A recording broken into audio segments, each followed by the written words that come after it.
les loulous, j'espère que ça va. Moi ça va, j'ai une petite boule au ventre depuis genre peut-être le début de l'année des fois. C'est un peu les astres en ce moment, il y a eu la nouvelle lune, l'éclipse lunaire, enfin plein de trucs. D'ailleurs j'explique assez ça en stories sur mon Instagram, donc je vous conseille d'aller regarder. Et vous êtes nombreux à m'avoir dit que genre c'était grave ça par rapport à votre signe astrologique, etc. Donc bon, un peu chamboulé émotionnellement parlant sans forcément avoir des soucis pour ma part. Voilà, je réponds à la question, est-ce que ça va? Oh, je parle beaucoup. Aujourd'hui une vidéo où en fait je vais vous expliquer un petit peu tout le process qui s'est passé en amont dans ma tête. Voilà. J'ai vu la vidéo d'Enjoy Phoenix, je trouvais super intéressante, où en gros sur Instagram elle avait posé des questions à ses abonnés où elle disait en gros dites des préjugés sur moi et je vous réponds en vidéo. Et du coup je me suis dit why not faire ça. Donc du coup je vais sur mon Insta, je commence à mettre oui dites-moi les préjugés que vous avez sur moi et j'y répondrai en vidéo. Sauf que j'ai vu qu'il y avait un engouement au niveau de ce tag et comme les unpopular opinions j'ai pas envie de vous polluer, donc du coup je me suis dit ok bon, dans un premier temps fais ce tag remixé à ta sauce et après on verra si ça les intéresse les préjugés sur toi. Donc du coup parti, je retourne sur Instagram et en Insta Story je vous pose la question qui est dites-moi vos préjugés sur le YouTube game. Et là vous avez kiffé l'idée, donc du coup je me dis yes, je tiens quelque chose. Game, alors pour resituer un peu le contexte, le YouTube game c'est quoi? C'est le milieu de YouTube, interne, externe, diagonale, tout ce que vous voulez, donc voilà. Il y a beaucoup de choses que vous savez pas, que vous voyez à travers votre écran, que vous pouvez pas savoir non plus. Il y a beaucoup d'opinions que vous avez, de préjugés que vous avez par rapport à certaines youtubeuses, par rapport à ce métier-là. Et par rapport tout simplement à tout l'univers qui tourne autour de YouTube. Aussi à travers cette vidéo, je tenais aussi à vous dire que je ne vais pas être là pour verser le thé. Alors certes, je pense que j'en déçois énormément qui ont cliqué sur cette vidéo en se disant ah, j'espère qu'elle va parler d'elle. Nope, sorry not sorry. Bah c'est pas quelque chose que j'ai envie de faire parce que j'ai 26 ans, j'estime que j'ai plus l'âge de le faire. J'estime que ça va servir à rien aussi, à part émaner des énergies négatives. Je suis personne pour juger un tel, une telle, je sais pas, genre je vois pas l'intérêt, il y a rien de très constructif pour vous ni pour moi, même si ce qu'il fait c'est pas bien. Pour moi l'univers se chargera de cette personne là et on apprend de ses erreurs et c'est pas à moi de donner des leçons. Ouais, je pense que j'ai bien synthétisé. Après, pour pas vous cacher, je vais être archi transparente par rapport à plein de questions que moi-même j'ai choisies. Personnellement, je vais vous raconter un peu mon expérience, ce qui se passe d'un point de vue interne, essayer de faire en sorte que vous y voyez de plus en plus clair sur le monde de YouTube, sur les youtubeurs, sur les youtubeurs entre eux, sur les partenariats, sur l'argent, d'un point de vue changement de regard sur notre univers, parce que ouais c'est un univers, hein, faut pas se cacher hein.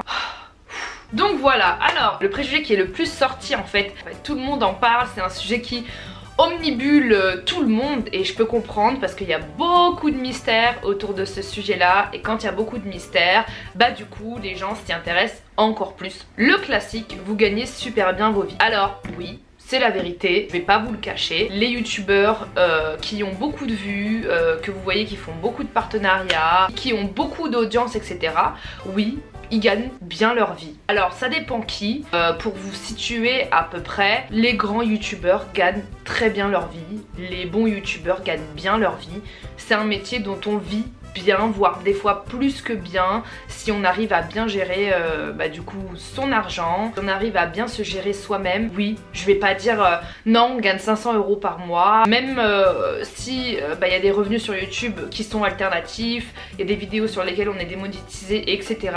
Bah, la majorité de nos revenus sur YouTube, bah, c'est pas issu de YouTube même, mais plus des choses qui se trouvent en dehors de YouTube. Donc voilà, pour répondre à cette question, j'essaie de faire vachement attention pour que vous puissiez bien comprendre les choses. Donc peut-être des fois si je m'exprime mal etc, bah n'hésitez pas à me le dire, ça peut arriver. J'ai pas préparé de texte, il y a rien qui est préparé là, tout est sort de ma bouche et de ma cabessa comme ça. Deuxième question qui est liée à l'argent, les youtubeurs sont riches et issus de familles riches. Après ça dépend ce que t'appelles riche. Mais oui, pour certains, il y en a qui gagnent pas bien leur vie, il y en a qui gèrent mal leur argent, il y en a qui gagnent pas l'argent qu'ils devraient gagner parce qu'ils sont gérés pas bien. Issus de familles riches, je dirais totalement faux et merci. C'est même génial parce que c'est la seule plateforme, une des seules plateformes qui permet à toutes les personnes issues de peu importe les milieux sociaux de créer du contenu et de devenir du coup youtubeur et d'en faire son métier. En gros tout le monde peut tenter sa chance sur YouTube, donc issu de famille riche absolument pas. Préjugés sur le YouTube game numéro 3, Usine Afrique. Oui, je vais pas dire non parce que oui, ça dépend pour qui, ça dépend pourquoi. Parce qu'il y a des agences qui sont avec leur talent et qui instrumentalisent leur talent comme des usines Afrique. Oui, ça existe. Parce que comme dans tous les milieux, et surtout dans un milieu qui est artistique, surtout dans un milieu qui est encore flou, etc., un milieu où on gagne beaucoup d'argent, du coup il y a des personnes honnêtes qui existent, mais des personnes aussi très malhonnêtes qui existent et qui vont aussi se servir des talents comme vache à lait. Et ça c'est des choses que vous savez pas, donc du coup c'est pour ça que je réponds à ces préjugés, parce que je pense que vous avez beaucoup de préjugés sur plein de youtubeurs et vous savez même pas à quel point ils sont peut-être forcément manipulés, à quel point ça va pas au fond d'eux, à quel point tout leur entourage est pas forcément hyper sincère et pas forcément hyper bienveillant avec eux. C'est toujours les youtubeurs qu'on accable de toute manière parce que c'est que ça qu'on voit, c'est la surface on va dire de l'iceberg. Bref, vous connaissez la vous connaissez la ref. Donc du coup c'est que ce que vous voyez, vous savez pas ce qu'il y a derrière. Facile d'accabler quelqu'un sans qu'on sache pourquoi il fait ci, pourquoi il fait ça, etc. Je donne d'excuses à personne, mais je dis juste que voilà, il y a des choses que vous pouvez savoir peut-être pour mieux comprendre. D'un point de vue management, d'un point de vue toutes les personnes qui peuvent graviter autour des youtubeurs, oui, ces personnes là peuvent les considérer comme des usines Afrique. Ah my god. Préjugé numéro 4 sur les youtubeurs. Les youtubeurs se plaignent d'avoir trop de travail pour justifier leur inactivité. Je dirais faux. Je pense qu'aucun youtubeur est réellement inactif. Je trouve que c'est un métier qui est très intense. Et en fait je vais voir si j'ai pas une autre question qui va se rapprocher de ça. Non, je crois pas que j'ai d'autres questions sur ça, donc je vais en parler maintenant. Je m'explique. Pour ma part, ayant fait toutes sortes de travail avant de faire celui que je fais actuellement, pour vous expliquer un peu ma vision du travail en fait. J'ai travaillé dans une sandwicherie boulangerie, du coup c'était mes premiers salaires. J'ai pas commencé ma vie en faisant YouTube. J'ai ensuite été vendeuse de textiles chez Desigual, la meilleure boutique du monde. Ensuite j'ai été vendeuse de chaussures à Châtelet-les-Halles et à La Défense pendant on va dire 2 ans et demi, 3 ans. J'ai fait des 25 heures, j'ai fait des 15 heures, j'ai fait des 35 heures, j'ai fait des 40 heures. Comme je vous l'ai déjà dit, j'ai pas envie de me répéter non plus, mais ma mère elle a énormément travaillé, elle s'est acharnée au boulot, je pense qu'elle a plus travaillé que vécu sa vie en vrai. Donc voilà, j'ai une perception du travail qui est genre on va dire en toute objectivité vachement... j'ai plusieurs œils sur le travail. Et il y a beaucoup de personnes qui disent que être youtubeur c'est hyper facile. On taffe pas, on pose juste la caméra, on parle, on monte et puis on balance. Ça sans pour autant non plus forcément s'intéresser au métier plus que ça. Chaque travail a des points positifs, a des points négatifs. Il y a certains travails qui ont beaucoup plus de points négatifs que de points positifs. Je sais même pas si ça se dit certains travails vu que c'est AIL. Il y a des travails qui ont plus de points positifs que de points négatifs. Certes. Honnêtement, être youtubeur pour moi psychologiquement ça a été le travail le plus dur pour moi. Vraiment. Je n'ai jamais subi autant de problèmes, on va dire, psychologiques. Mais oui, tous les youtubeurs subissent des problèmes psychologiques à un moment donné, c'est obligé. Faut arrêter de se voiler la face. J'ai jamais eu autant de problèmes psychologiques, autant de problèmes sociaux, autant de problèmes d'un point de vue émotif et d'un point de vue, on va dire tout simplement tout ce qui se passe dans la tête que dans ce métier-là. C'est un métier qui est épuisant psychologiquement. Être youtubeur c'est super dur psychologiquement. Pourquoi? Quand tu commences à grossir, quand tu commences à bien réussir ta vie, tu perds tes amis, c'est la vérité. Tu perds tes amis, tu perds tes faux amis certes, mais tu perds quand même des personnes qui étaient très proches de ta vie. Le regard des gens vis-à-vis de toi change complètement, c'est-à-dire que on t'aime plus pour ce que t'es, on t'aime pour ce que tu as. On subit beaucoup de paranoïa, enfin je vous parle moi d'un point de vue personnel et honnêtement je suis tout à fait transparente avec vous et c'est de m'ouvrir à vous que de vous le dire et de vous l'avouer. Beaucoup de paranoïa parce qu'on se dit si un tel m'approche, si un tel m'apprécie, c'est parce qu'il sait qui je suis, c'est parce que je peux lui permettre d'avoir des opportunités, etc. Donc d'un point de vue social ça vous renferme énormément. Je me suis rarement sentie aussi seule de ma vie que durant ces 6 dernières années. Ça peut vous bousiller psychologiquement en fait, si vous êtes mal entouré, si vous faites pas les bons choix, si vous avez peu confiance en vous. Honnêtement c'est un métier qui peut être très ravageur psychologiquement on va dire. Déjà dans un premier temps on doute de notre entourage, on doute énormément de nous. Pourquoi? Parce que aussi psychologiquement il y a un truc qui est là et il faut pas se cacher, c'est que on subit énormément de critiques. Alors je dis pas ouais non mais tu subis des critiques mais en même temps si tu t'exposes tu l'as cherché. Of course, je suis grave d'accord, genre mais c'est quand même quelque chose qu'on subit. Donc du coup beaucoup de critiques sur nous, sur notre vie, sur nos proches, sur ce qu'on fait, sur ce qu'on a mangé à midi, sur notre coiffure, sur notre vie privée, etc. Aussi énormément de méfiance, énormément de paranoïa par rapport du coup à notre business, parce que oui c'est un business, donc du coup toutes les gens qui gravitent autour de notre business, nos agents, on est parano, on se demande si ces personnes là sont bonnes pour nous, si ces personnes elles veulent pas nous changer ou quoi que ce soit. Donc du coup c'est un métier qui psychologiquement est éreintant, parce qu'on est dans une paranoïa constante, parce qu'on est dans une sociabilisation qui se retrouve biaisée, parce que bah du coup malheureusement, on n'a plus la chance de faire des rencontres avec les gens normalement. Je pense que ça rend malheureux beaucoup de youtubeurs de ne plus avoir une vie sociable normale. Je pense que si on est mal entouré, bah du coup il y a beaucoup de youtubeurs qui sont malheureux et qui font un peu n'importe quoi. C'est une charge de travail qui est intense. Pourquoi? Parce que à partir du moment où on est 9h du matin réveillé par exemple, jusqu'au moment où on se couche, bah du coup on travaille sans cesse, parce que bah du coup on aime bien échanger avec vous, on aime bien parler avec vous, on aime bien partager nos photos, mais aussi bah, on doit travailler, on doit entretenir bah du coup notre image, parce que oui c'est une image. Et j'y reviendrai aussi après, parce qu'il y a plein d'aspects de ce métier là. C'est trop complexe vraiment pour que la vidéo dure peu de temps. Donc je pense qu'elle va durer beaucoup de temps. On n'a pas de limite d'heure, c'est-à-dire qu'en fait, quand bien même en fait tu t'imposes un rythme, parce que oui, intensité de travail, parce que tu t'imposes ton propre rythme à toi, c'est-à-dire que tu es ton propre patron. Soit tu travailles beaucoup à des grosses périodes et donc du coup tu fais des burn-out parce que t'as pas de limite, tu te fixes pas de limite parce que tu kiffes ce que tu fais et en même temps ça te rapporte de l'argent. Donc du coup tu peux bosser sans cesse pendant je sais pas combien de temps jusqu'au moment où tu te retrouves dans une fatigue psychologique qui est intense et éreintante. La différence en fait avec un travail dans un bureau, c'est que du coup dans un bureau tu bosses de 8h à 19h, 20h pour ceux qui bossent beaucoup. Quand tu rentres chez toi, bah tu débranches plus que notre corps de métier on va dire. Si t'arrives pas à te gérer en tant que youtubeur, tu peux vite n'avoir aucun moment où tu débranches, donc être complètement mélangé de ton travail et de ta vie en fait.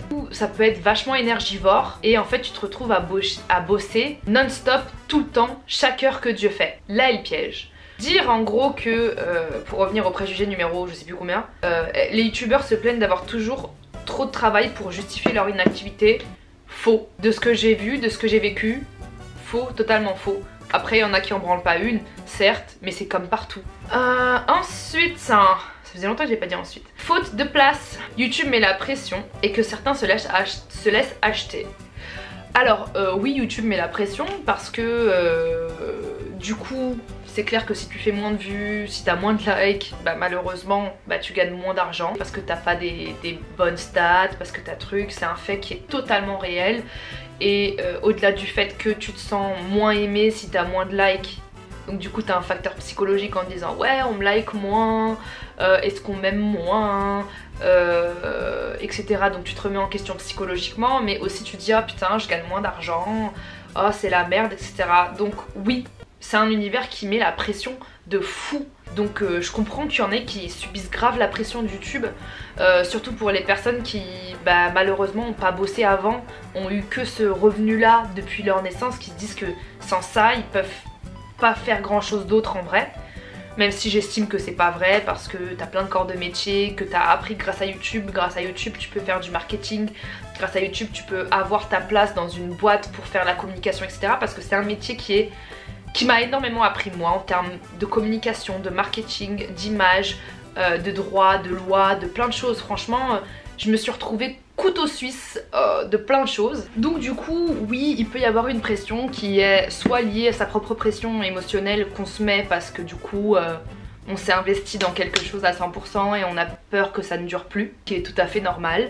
Soit une pression due à ton management qui va te dire, y a beaucoup de pression de la part du management. Quand je dis management c'est network, agence ou agent personnel qui s'occupe d'un youtubeur. Ouais, il y a grave de la pression par rapport à ça aussi. Ça peut c'est ton management qui va aussi te dire écoute, tu commences à faire moins de vues, il y a une telle qui commence à monter plus que toi, donc va falloir que tu fasses ci, ça, ci pour avoir autant de vues qu'elle, pour avoir ce contrat là, parce que sinon tu vas pas gagner d'argent, parce que sinon tu vas plus être au top, etc. En fait il y a grave de la manipulation, enfin il y a grave de la manipulation dans le management en fait, je trouve. Personnellement j'en ai déjà subi, donc du coup je préfère vous en parler directement parce que si vous êtes jeune youtubeur et que vous me regardez, ça peut arriver qu'il y ait un management qui savent pas vous gérer et qui veut justement faire en sorte que vous ressembliez à une telle ou vous mettre en concurrence avec une telle pour que vous deveniez une telle et pour que vous ayez un max de partenariats pour au final avoir sa partie d'argent dans sa poche. Certains se laissent acheter. Alors oui, ça arrive que certains se laissent acheter, ça arrive que certains voient plus l'appât du gain que d'autres. Je pense qu'on est tous à un moment donné tombés dans ce piège. Il y a des managements qui, on va dire, créent de la malléabilité dans le cerveau de leurs talents pour pouvoir en faire ce qu'ils ont envie. Ouais, pourquoi j'ai continué la phrase en mode il allait avoir une suite. Dans leur propre intérêt, donc c'est-à-dire gagner un pourcentage de commission sur les partenariats. Bah oui, l'agence prend un pourcentage sur ce que vous touchez et sur ce que vous faites en termes de partenariat. Donc oui, il y en a certains qui se laissent acheter, soit parce qu'ils ont envie de gagner de l'argent à proprement parler pour eux, soit parce que leur manager est quelqu'un qui voit l'oseille avant de voir l'image de la personne. Et ça peut arriver de se laisser influencer, manipuler par un management. Ce youtubeur génial, être comme cette youtubeuse géniale, parce que ouais, les boîtes de management de youtubeurs, ils vendent énormément de rêves aux jeunes youtubeurs en disant nous on a un tel, nous on a une telle, tu vas devenir comme un tel, comme une telle. Bon voilà, je vous cache pas que c'est un peu le schéma qu'on voit dans le cinéma, dans la musique et dans la télévision aussi, donc bon, that's life. Et oui, il y en a qui se laissent acheter, à savoir est-ce que c'est vraiment leur personnalité d'être comme ça, ou alors est-ce qu'ils sont mal gérés, ou alors est-ce qu'ils sont fragiles, donc who knows, but maintenant vous savez qu'il y a plusieurs facteurs qui peuvent pousser les gens à agir de cette manière là. Encore une fois, dans cette vidéo je donne aucune excuse à qui que ce soit, histoire que vous puissiez comprendre mieux et vous faire un meilleur avis, même si votre avis au final de cette vidéo va être négatif, en mode va rester le même, au moins vous aurez plus d'informations pour construire votre avis et vous avez le droit d'avoir un avis négatif sur l'univers, sur les youtubeurs et tout, mais au moins j'aurais tout donné. Donc du coup, prochain préjugé, tout le monde veut sa part du gâteau, alors ça se tire dans les pattes. Vrai et faux. Des youtubeurs ou autres qui sont prêts à tout pour tout avoir. Un milieu où il y a des gens bien et il y a des gens qui sont mauvais.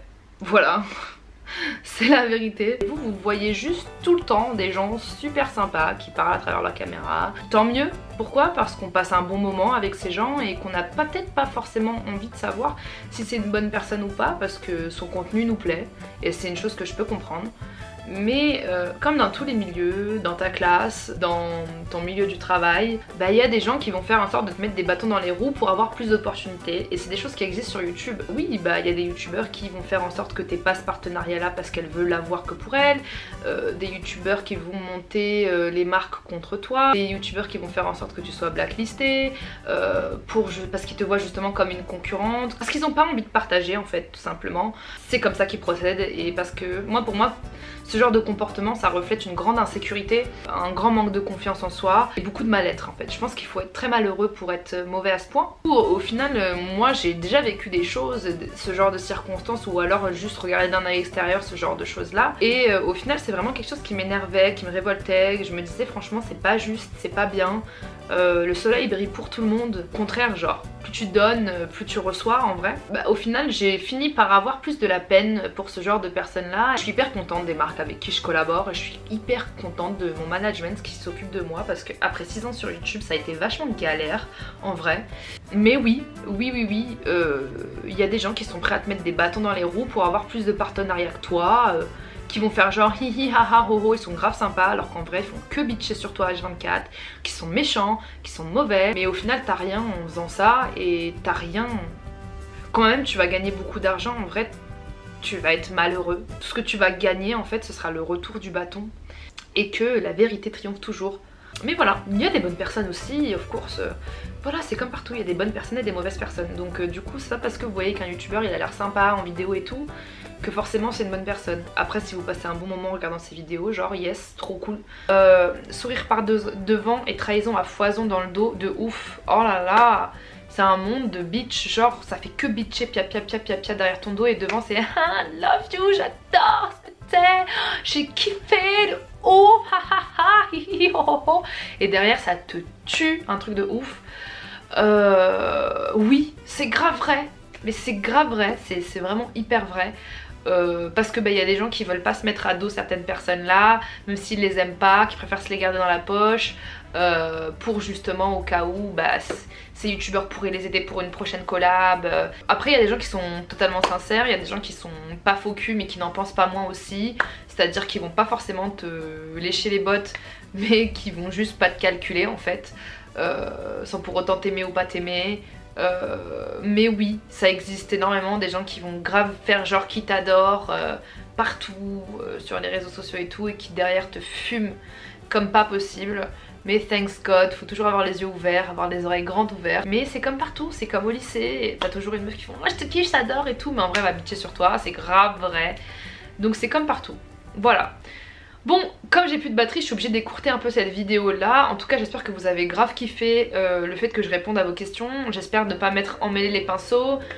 J'ai essayé d'être le plus positive justement à travers mes réponses, d'être surtout informative que bitches, parce que c'est pas du tout mon truc de... C'est plus mon délire de mal parler des autres et tout. Tu mûris, t'as 26 ans, j'ai plus le temps pour ça, genre vraiment. Mais juste ça vous permet d'avoir des préjugés qui sont différents et surtout de moins accabler certaines personnes qui peuvent aussi vivre des périodes de leur vie qui sont compliquées, qui se sont perdues dans leur personnalité, qui font des erreurs, qui font n'importe quoi en ce moment mais on sait pas trop, etc. Je donne d'excuses à personne. Moi de toute façon dans ce game j'ai pas de potes, en vrai, j'ai juste des gens que j'apprécie plus que d'autres. Mais ça peut arriver, chacun fait des erreurs dans la vie. Et le tout est de savoir se remettre en question et d'apprendre de ses erreurs et surtout de vous faire apprendre de nos erreurs aussi. Donc voilà, j'espère avoir aidé aussi les jeunes youtubeurs qui veulent se lancer à avoir un œil un peu plus aiguisé quand du coup à la face cachée de YouTube, tant au niveau des amitiés qui peuvent se créer que des partenariats et tout machin. Donc voilà. En tout cas voilà, avant voilà toute chose. My god, j'avais plus du tout de batterie, je termine à l'iPhone. Sur ce comme d'hab, je vous aime très fort et je vous fais d'énormes bisous et voilà, dites-moi si vous voulez, dites-moi si vous voulez la vidéo sur mes préjugés sur moi. Voilà, bisous, je vous aime fort.